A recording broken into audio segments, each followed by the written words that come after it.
Hi, my name is Jennifer Welsh, and I'm the founder of Money School. I help people start investing in the stock market.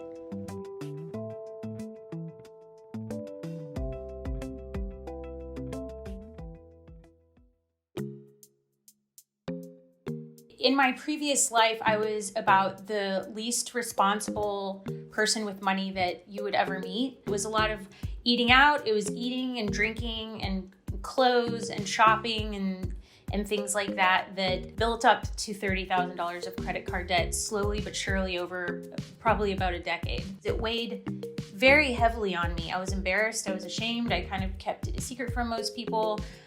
But after confiding in a friend, Welsh realized that she needed to formulate a clear plan to get out from under her debt. The first thing I did was I created a spreadsheet and I entered in all the information of who I owed money to, what the interest rate was, when that interest rate was expiring.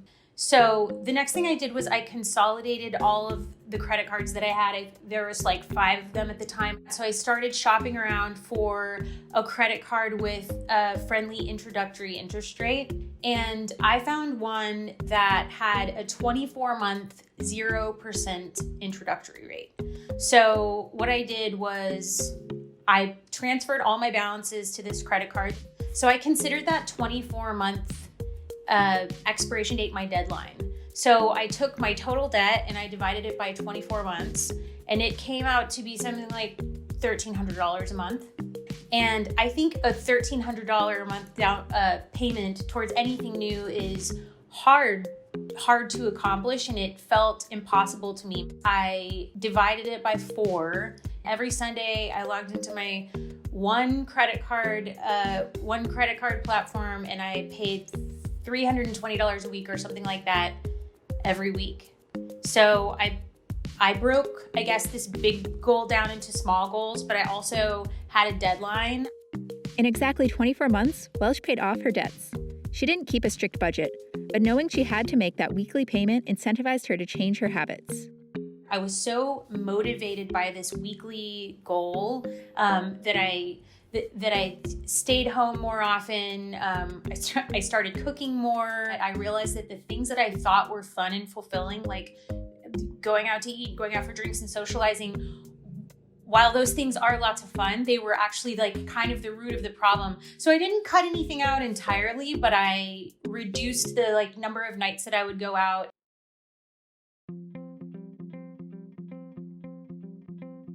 Welsh had originally opened an E-Trade account in her 20s, right after the 2008 stock market crash. She was a waitress at the time and still had lots of debt.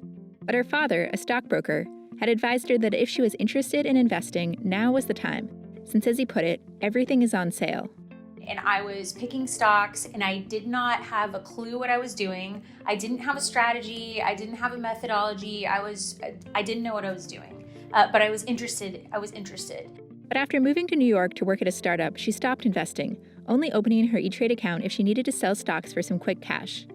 Then, in 2015, once she had finished paying off her credit card debt, her investing mindset changed. An interesting thing happened when I made my last credit card payment. I was already accustomed to spending $300 a week or towards my debt, putting that money towards my debt. So instead of saying, oh, we have $300 a week extra now, we started investing that money, my husband and I. And then when I started watching my investments kind of take off and snowball and into significant savings, I was really psychologically affected by that in a positive way. And the things that I used to spend frivolously on became less appealing to me. Welsh and her husband were investing with an advisor during this time. But after the 2020 stock market crash, she parted with her advisor, feeling empowered to invest on her own again. I'm no longer a struggling waitress.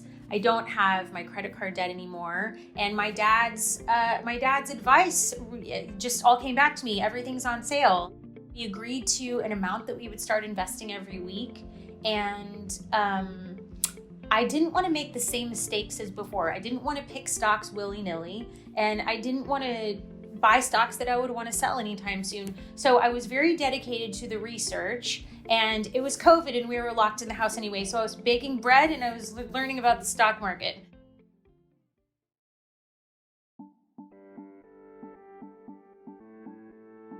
Today, Welsh holds stocks in 8 individual companies and 6 funds, but her overall investment strategy has changed over these past few years. It can be very interesting and exciting to try to pick companies and pick stocks, but at the end of the day, investing in broad market index funds is the simplest and most reliable way to invest in the stock market without a ton of risk. Broad market index funds outperform actively managed mutual funds and probably most stocks anyway. She especially recommends index investing for new investors. I just think it's a great way to get accustomed to volatility in the market, logging into your dashboard, seeing your money move around, and understanding kind of the basics of how it works to manage a brokerage account, and then start investing in stocks later. Overall, Welsh says that the most important thing to remember when it comes to investing is to stay the course. Don't pull money out when the market starts to drop, or try to time your investments with market booms. Make investments that you plan to hold for the long term. History shows us that the stock market climbs over time. History shows us that timing the market is not effective. History shows us that patience and dollar cost averaging and contributing on a regular basis is not only effective but super powerful and can make small amounts of money saved and invested on a regular basis for a long period of time can make the average person quite wealthy.